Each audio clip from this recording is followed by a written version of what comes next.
അളിയ കൂളുണ്ടോ? ഇല്ലടാ, ആകെ ഉള്ള പറഞ്ഞ ഇപ്പൊ ഞാൻ വെച്ചത്.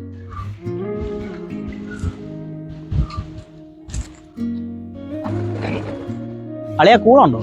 അതെന്ത് ചോദ്യം അളിയ, പിന്നെ ഇല്ലാതെ. എന്നാ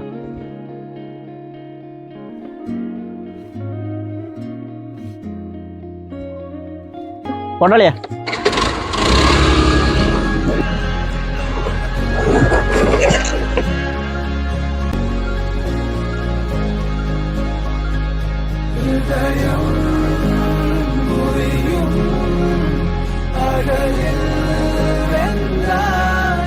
പക്ഷെ അവൻ നമ്മളെ പോലെ അല്ല വിനോദ്.